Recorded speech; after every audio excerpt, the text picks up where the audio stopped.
It comes from my mother, I think.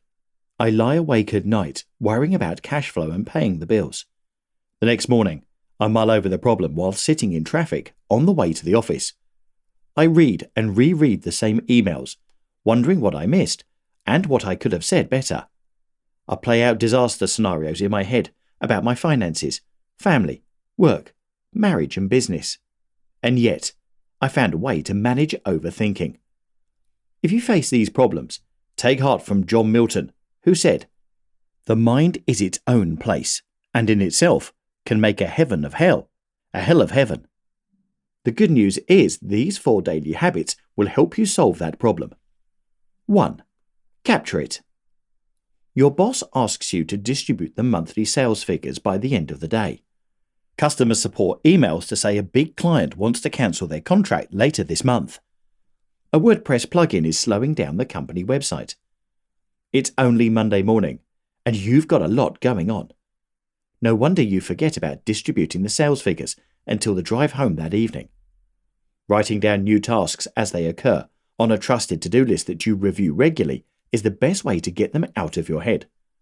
This habit will free you from mental baggage, allowing you to refocus on the activity at hand without forgetting anything important later. 2. Meditate. Several years ago, a boss sent me a short, sharp email demanding an important report. I reflected on his tone for the entire day without realizing it. That night, I lay in bed and couldn't sleep. What had I done to make him angry? Didn't he know how much work I've to do? Would he fire me? As a chronic overthinker, I should have meditated for just 10 minutes that evening. According to a 2012 paper by Yeager and Junze, directing your attention to your mental state often changes that state. In short, a daily meditation habit will help you witness unproductive thoughts about your work or boss in your mind as they occur. Once you become aware of these thoughts, choose whether you want to engage with them, act, or put them to one side. 3. Reflect. Let's say you give an important presentation that didn't quite convince a boss or would-be client.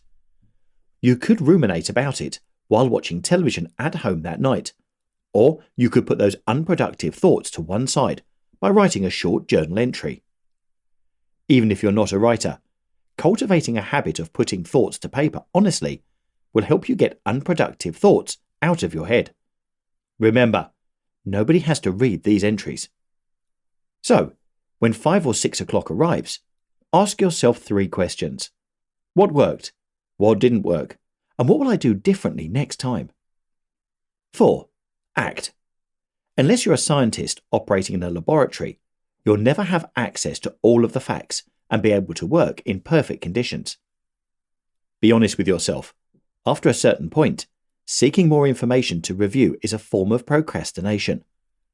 Part of a productive workday demands you place that sales call, write the report, deliver the presentation, or contact that unhappy customer.